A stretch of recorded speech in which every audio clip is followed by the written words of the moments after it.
박태우 사무총장입니다. 저희 대한애국당에서 오늘로 광화문에 3.10 태극기 열사 5인의 의로운 죽음을 규명하는 텐트를 치고 활동을 시작한 지가 41일째입니다. 그동안에 분향소를 설치하고 애국 시민들의 나라를 사랑하는 마음이 그것을 통해서 잘 표출되고 또 문재인 좌파 독재 정권의 잘못된 점들을 규탄하는 목소리가 우리 텐트를 통해서 강연을 통해서 토론을 통해서 잘 전달되고 있습니다. 아직도 일부 언론에서는 우리 대한애국당의 텐트 투쟁을 왜 우리가 그곳에 텐트를 치고 2017년 3월 10일 헌법재판소에서 박근혜 전 대통령에 대한 탄핵이 인용되는 날 잘못된 공권력에 의해서 돌아가신 5인의 죽음을 규명하는 또 탄핵이 잘못됐다는 이런 큰 대의명분에서 하는 그러한 것을 보도하기보다는 단지 서울시에서 쓰여온 프레임으로 마치 서울시 조례에서 광화문 광장을 불법으로 점유해서 텐트를 불법으로 설치했다 이런 쪽으로 보도하는 걸 보고 너무나 마음이 아프고 대한민국 민주주의 수준이 이거밖에 안 되는가 참 안타깝습니다. 존경하는 우리 기자 선생님들, 나라가 망하고 있는데 이제는 좀 일어서서 정로를 펼치고 정말로 이 나라를 위해서 의로운 필봉을 휘둘러줄 때가 된 것 같습니다. 의로운 목소리, 정의로운 목소리는 반드시 반영돼야 될 것입니다. 그럼 먼저 제가 기자회견문을 읽고 그리고 또 부언 발언을 하도록 하겠습니다. 2017년 3월 10일 항쟁 희생자 태극기 애국열사 5인에 대한 진상규명 및 책임자 처벌, 피해자 명예 회복 및 보상 등에 관한 특별위원회 기자회견입니다. 저희 당에서는 그분들의 죽음을 규명하는 특별위원회를 설치하고 지금 활동 중에 있습니다. 대한애국당은 2017년 3월 10일 항쟁 희생자 태극기 애국열사 5인에 대한 진상규명 및 책임자 처벌, 피해자 명예 회복 및 보상 등에 관한 특별위원회, 이하 3.10 진상규명특위라고 약칭으로 부르겠습니다. 이 위원회는 3.10 참사에 대해 조직적으로 은폐된 것으로 판단되는 서울시를 규탄하고 박원순 서울시장에 대해 법적 조치, 이제 저희들이 정치적인 투쟁만 했습니다만 이런 법적 조치를 들어갈 때가 된 것 같습니다. 고발 조치를 해야 될 것 같아요. 3.10 공권력 살인에 의한 그런 참사에 대한 백서 발간 그리고 3.10 참사 특별법 발의를 진행할 것입니다. 이미 우리 조원진 대표님께서는 의원실을 통해서 특별법을 준비하고 계십니다.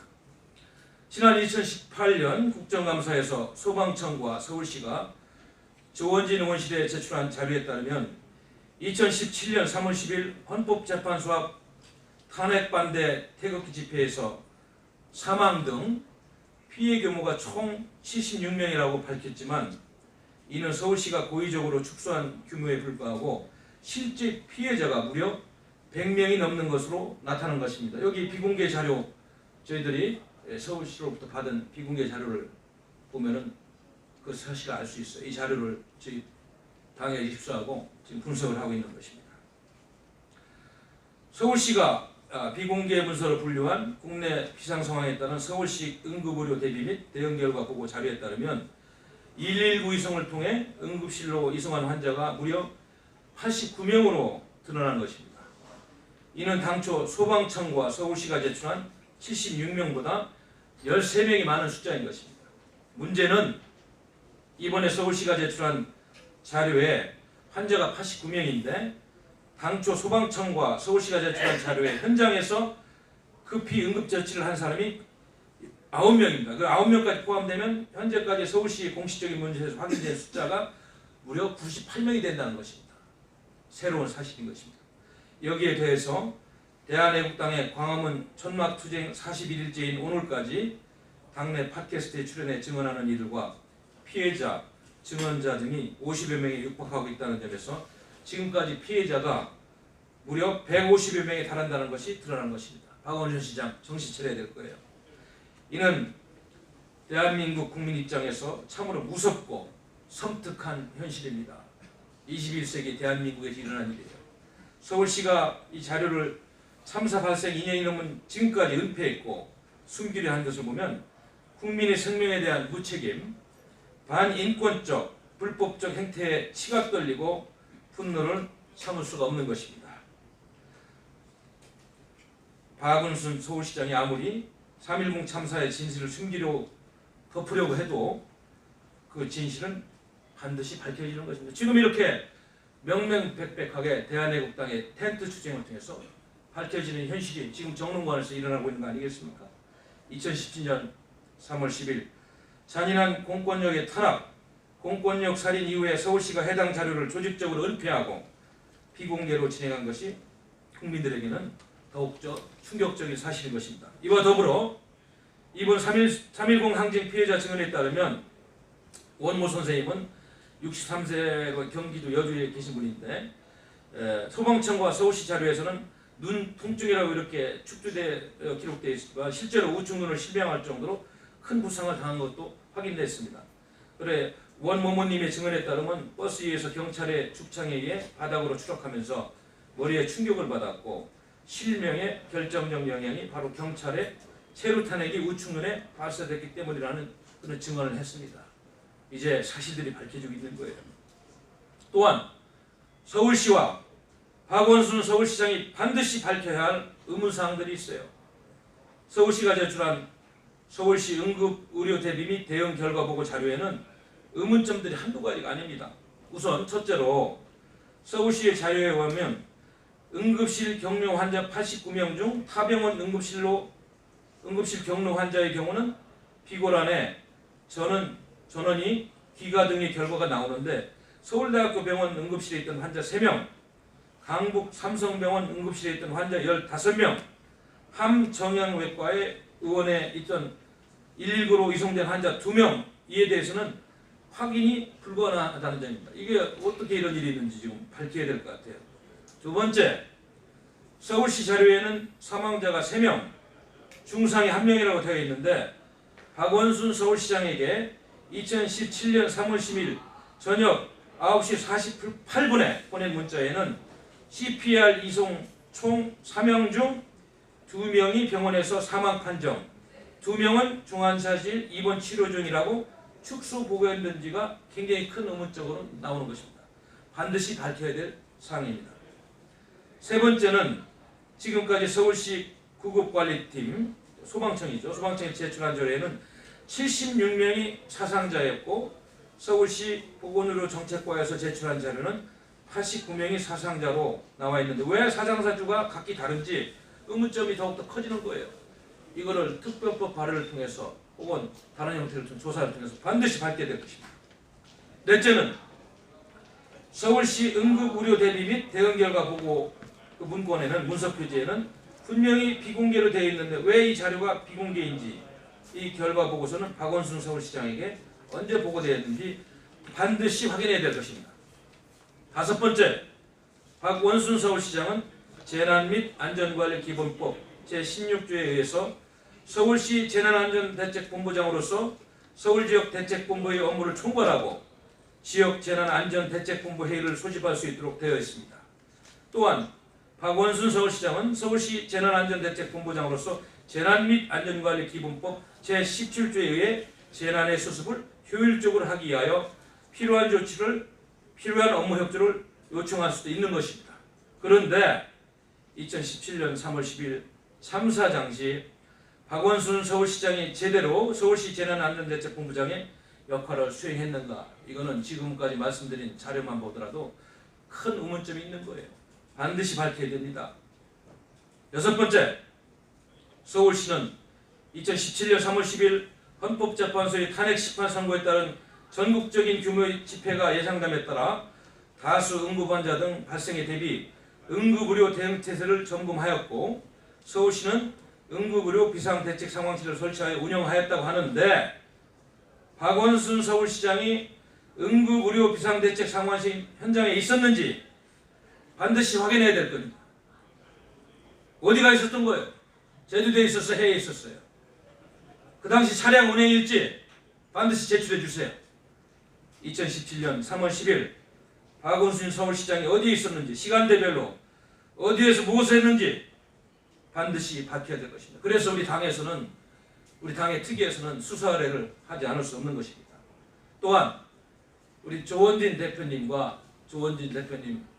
그 의원실에서는 특별법이 반드시 필요하다. 그래서 이러한 박원순 서울시장에 대한 은폐된 문제점과 응급의료 체계 준비 부실 상황, 경찰의 과잉진압 실상 등에 대해서 진상을 파악하기 위해서는 특별법이 반드시 필요하다는 입장입니다. 현재 대한애국당이 추진 중인 3.10 태극기 항쟁 참사 진상규명과 희생자 지원 등을 위한 특별법안에는 3.10 태극기 항쟁 참사 특별조사위원회 구성, 사무국과 자문기구 설치, 청문회 실시, 특검 수사 요청, 희생자 지원 방안 마련 등의 내용이 다 포함되어 있습니다. 만약 자유한국당 의원들이 서명해주지 않을 경우 국회에서 입법 투쟁도 함께 병행할 것입니다.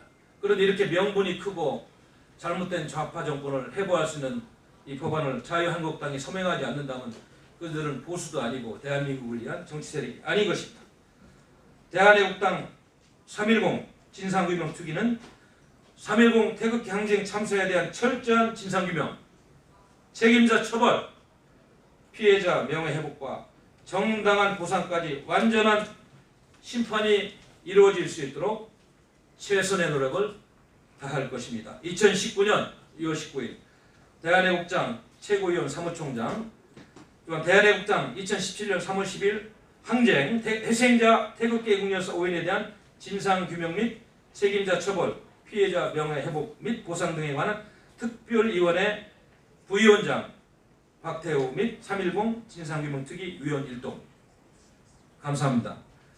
부위원 설명을 우리 이주천 특위의 자료 소집위원회 위원장님이시고 저희 당의 애국정책전략연구원님께서 부위원 설명을 조금 해드리도록 하겠습니다. 예, 반갑습니다. 저희들 광화문 광장에서 이제 있으면서 3.10 희생자들의 조사를 좀 했습니다. 그래서 제가 소위원회에서 이제 책임을 맡고 있는데 국회에서 제출된 이런저런 자료를 보고 굉장히 놀랐어요.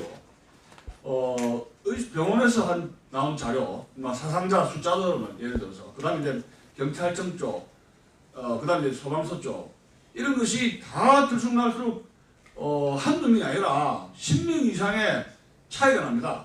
그리고 의료 기록이 어떻게 되냐면은 말하자면 축소, 은폐, 위축을 시켜서 가급적이면 이 부상자 숫자를 줄인다든가 말하자면 부상을 했는데 가볍게 차가상인데 그 사람 나중에 알아보니까 실명했다든가 이런 의료 기록의 축소라는 거는 이건 범죄 행위입니다. 이거 바로 구속감입니다. 공직자가 이렇게 축소 왜곡했다면 여러분도 아시다시피 87년도 박성철 사건입니까? 그거 아시지 않습니까? 한 명이 학생이 그렇게 대학생이 그렇게 해가지고도 고문을 했다 어쨌든 난리가 났는데 지금 2년 전 3월 10일 태극기를 든 분들이 열사분들이 지금 5명이 한 명은 이름조차 몰라요. 그리고 이제 부상자가 무슨 몇십 명이 되는데 들쑥날쑥이고 피해 보상도 제대로 이루어지지 않았습니다. 그리고 이 사람들이 무기를 안 들고 태극기만 들은 사람이라면 용산 참사라든가 용산 참사에서는 새총이라든가 해가지고 폭력 그게 있었지 않습니까? 화염병, 백남기 사건도 마찬가지예요. 물대포 쏘기 전에 상당히 셰파이브라든가 해서 격렬하게 저항하는 폭력적인 무기가 있었지 않습니까? 근데 태극기 집회라면 경찰이 이건 평화적인 시위이기 때문에 어떤 식으로든지 광진압해서 안 된다는 어떤 지침이 있었을 겁니다. 그것이 이제 어긋났고 많은 경찰서 버스에 문이 열려있고 시동이 켜있었고 나중에 경찰청장 청문회에서 이야기로는 버스를 갖다가 밀고 당겨가지고 그것 때문에 됐다 해가지고 이제 운전 한 사람에게 이제 이렇게 책임을 전가하는데 그렇게 국지적으로 할 게 아닙니다. 완전히 토끼몰이식으로 해가지고 태극기 집회 사람들이 몇십만 명이 되는데 오도 가도 못하게 해가지고 결국은 압살을 당하고 버스에서 경찰 전기한테 떠밀려가지고 머리가 깨지고 그랬었습니다. 그런데 지금 그날의 상황을 제가 보니까 언론이 이 태도가 보통 문제가 아니에요. 용산 참사하고 지금 백남기 사건 때 언론이 어떻게 했습니까? 근데 태극기 집회에 누가 어떻게 얻어터져서 죽었는지 사람 이름도 안 나왔습니다. 그리고 그날 지나니까 탄핵되었다 해가지고 그쪽으로 바람머리를 가면서 이 참 태극기 맨몸에서 이렇게 요구했던 태극기 집회 애국 시민들이 누가 어떻게 죽은가인지도 언론에 묻히고 공권력에서 축소 위축 은폐도 당하고 이렇게 한 것이 장작 2년이라는 세월이 흘렀습니다. 여러분 지금 국민들이 양쪽으로 좀 나눠져 있는데 탄핵을 하라는 촛불 세력과 태극기 세력으로 나눠졌었는데 촛불 세력만 사관입니까? 애국가를 외치면서 태극기에 참가했던 그 국민들은 세금을 안 냅니까? 외국 사람입니까? 헌법에 지금 모든 국민은 평등하게 법적인 의료적인 보상을 받도록 되어 있습니다. 백남기 세월호 사건 그 다음에 용산 참사 보상을 여러분 얼마나 해준지는 억대로 보상을 해줬는데 언론인들은 더 잘하실 거 아닙니까? 그러면 여기 애국 여사들 수십 명이 부상당하고 5명 이상이 사망을 했습니다. 그들을 태극기 국민들을 대하는 태도 박근혜 대통령이 지시한 것이 그게 죄입니까? 왜 언론이 이토록 이게 무고하게 사망했던 사람들의 명단이라든가 그 사람들이 왜 어떻게 해서 이런 인권유린을 당했는가에 대해서 그 2년 동안에 언론은 어디에서 무엇을 했습니까? 정권의 앞에만 서서 예하면 다해요? 지금 언론 때문에 이 나라가 지금 이 지경까지 간 거 아닙니까? 사실대로 보도를 하지 않고 그 죽어갔던 사람 이 부상자들은 어디 가서 호소연을 할 것입니까? 그래서 서울시 이 광화문 광장에서 저희들이 애국당이 그게 텐트를 치게 된 거는 우리도 국민이다. 세월호에서 텐트를 친 게 몇 년을 쳤습니까? 우리가 얼마나 이걸 정리해달라고 했었습니까? 그 서울시에서 어떻게 했어요? 예? 서울시도 그렇고 이 광장이 모든 국민들이 사용할 수 있도록 해야 됩니다. 그리고 이 태극기를 들었던 촛불을 들었던 모든 국민들은 헌법에 보장된 평등권에 의해서 정당하게 명예회복이 되고 보상이 됩니다. 바로 이 중심에 언론이 제대로 보도를 하지 않기 때문에 네 편 내 편 이런 편향적인 정치적인 스탠스 때문에 지금 오늘날 대한민국이 이런 인권을 비참하게 유린당하고 이 나라가 국민들이 제대로 알 권리가 박탈당하고 지금 KBS에서 제가 안 본 지 오래되고 수십 년간 뭔가 도냐가 죽겠어요. 차라리. 예? 그 뉴스 안 본 지 오래됩니다. KBS, MBC는. 왜 이 나라를 이 진영으로 언론이 만들고 이렇게 정확하게 보도를 하지 않고 있습니까?